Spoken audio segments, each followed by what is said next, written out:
In Francis Ford Coppola's classic gangster film The Godfather, Mafia Don Vito Corleone is the most powerful head of the so-called five families.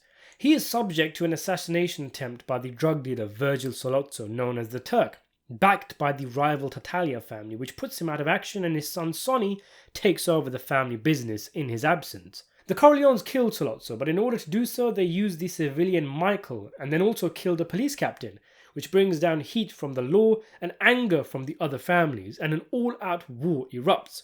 Michael goes into hiding in Sicily. Sonny is killed, and Vito recovers enough to call a meeting with the heads of the five families, where he intends to bring an end to the war. At the meeting, Vito and Philip Tataglia put aside their differences and agree to a truce, and Vito makes his intentions known to bring back his son Michael over. It's a legendary scene, iconic and filled with many gems, such as the different shots that are fired across by different characters, like when Vito talks about vices and says, or even women, knowing that Tataglia mainly deals in prostitution and he has a poor reputation amongst the dons for it. Did you also notice that the old man Strachey, who was in the meeting, was also singing at Connie's wedding in the beginning of the film? Anyway, there's much that can be said about this scene. Maybe we'll tackle it in another video. But today what I wanted to discuss was the scene after, where Vito makes it known that he now is aware Barzini was secretly behind the move against him, not Tataglia. Barzini's a man who knows that without being told. You mean Tataglia? Tattaglia's a pimp. He never could have outfought Santino. But I didn't know until this day that it was Barzini all along. So how did Vito work this out? What gave it away? Well, the short answer to this question is that it doesn't really matter. In the book, for example, where Tom Hagen is something of a surrogate for the audience, it's a given that the Don is simply 10 steps ahead of everyone, and he can work things out well before they happen or are apparent. The answer is that he simply picked up on clues from the meeting, but what specific clues these were isn't actually what's important here.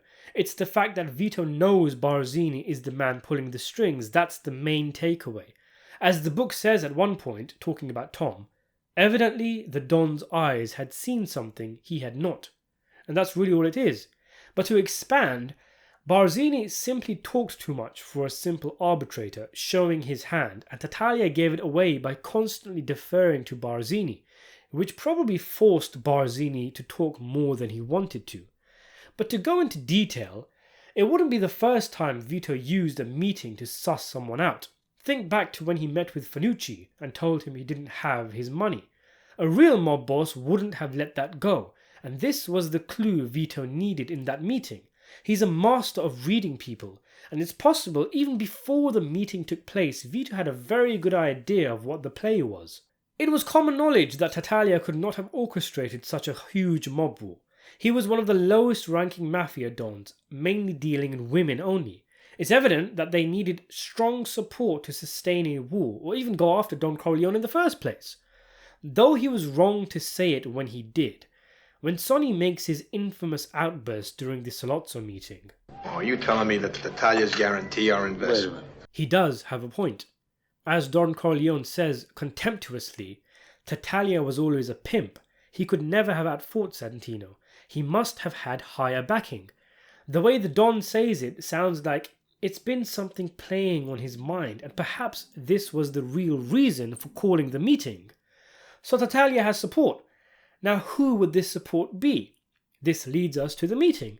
Barzini was the most concerned about the situation. He spoke the most. He spoke with authority. He controlled the flow and direction of the conversation. He was clearly pushing it. And this was coming from a man who had the second biggest mob family behind the Corleones, and the drug business would be the perfect way to leapfrog Vito and to weaken the Corleones. As Vito earlier said, his political connections would be exposed and also unwilling to deal with him if he delved into drugs. So by going into drugs as well as strengthen himself, Barzini also is able to weaken Don Corleone's family. It was always Barzini all along. The Sollozzo affair, the five-family war. It was never about Tataglia. He was small fish. It was Barzini pulling the strings. Sollozzo and Tataglia were essentially frontmen, soaking up any danger whilst he was making moves from beyond the shadows. The meeting was almost set up like an ambush. Here he is to settle a vendetta, Don Corleone. And yet all of a sudden, Vito finds himself surrounded by those itching for his political connections. He was the one obstacle to the mob moving forward with narcotics, and it was clear he was outnumbered, with the safety of his son being used as leverage for his position to change. Of course, Vito was playing the long game and would eventually get revenge on the people in this room, but for the here and now, he had lost the battle and had to concede. Emilio Barzini is sitting at where the head of an organization would usually sit. Sure, he might have chose to sit there as the mediator, but I'm sure he enjoyed warming the seat usually occupied by Don Vito. It sends a message. When Vito speaks on drugs and says, "I believed that then and I believe that now," it is Barzini who responds, who retorts, not Tataglia. He's the one who pushes the issue, who says times have changed. It's not like the old days. Don Corleone must share them, etc., etc. Why is Barzini fighting the case for Tattaglia's drug business with Sollozzo so hard? It's clearly agenda-driven discourse.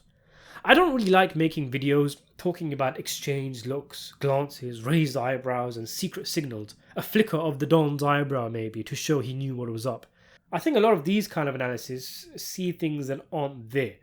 But it's definitely worth mentioning in this case that there are looks exchanged between Tataglia and Barzini, one of significance here. If anything, it highlights Tattaglia's reluctance to take the lead in the conversation. But anyway, Barzini took complete reins of the conversation. None of the other families seemed very bothered. They let him get on with it. This suggests the other families have already agreed to Barzini's position before the meeting, an implication strengthened by the fact that we are told Barzini helped organize the meeting. Barzini, I want to thank you for helping me organize this meeting here today. He clearly had been making moves with Vito out of action, and before this sit-down occurred, everything was slowly coming into place for Barzini to replace Vito as the most powerful figure of the underworld. Nobody voted. It was all Barzini doing the talking and deciding on behalf of the commission. Except Vito never agreed to any of the new terms, but he looked around and sees that nobody else speaks up, so he is outnumbered and gives in for the sake of his son. But of course Vito was planning his own revenge, and he still, in reality, was the best of the Dons, as symbolized by the crown symbolism with the character, with 5 candles representing each family. Barzini is a man who starts off in the meeting looking pretty relaxed, making communist jokes, but in the end, he looks absolutely intense and sharp, all the while Don Corleone pretty much concedes the drug issue, opening up the floodgates for Barzini. He must be thinking, finally, I have what I want. When Vito opens up about the possibility of doing drugs, Barzini jumps ahead to a conclusion, saying, then we are all agreed, and emphasizes the new terms, saying, Don Corleone will give up protection in the East and there will be peace. In other words, if you want peace, if you want your son to live, give up your connections. Before this, his choice of words, his language is tactical, like when he says, refusal is not the act of a friend. How is Vito supposed to respond to that? He is being cornered and outmaneuvered through discourse, made to be the bad guy, the man clinging to the old days, the odd one out among the Dons. It's also worth mentioning that lines about Vito's judges and politicians in his pocket, first said by the Turk, are echoed in this meeting by Philip Tataglia and Emilio Barzini, again suggesting that these parties have all been doing works and deals behind Vito's back and they've been talking to each other. You'll note that when it all seems said and done, Tataglia pipes up, talking about assurances about vengeance. Barzini plays him down, saying we don't need to provide assurances like lawyers. He is playing the situation down because by this point, he has already gotten what he wants.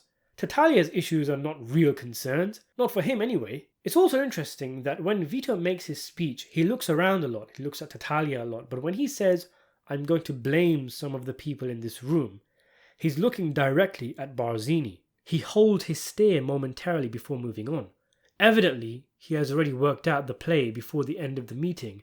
Plus, in the book, we learn that Barzini has connections out in the old country, making him the most likely person who tried to have Michael assassinated in Sicily. Tataglia didn't have that kind of pull there.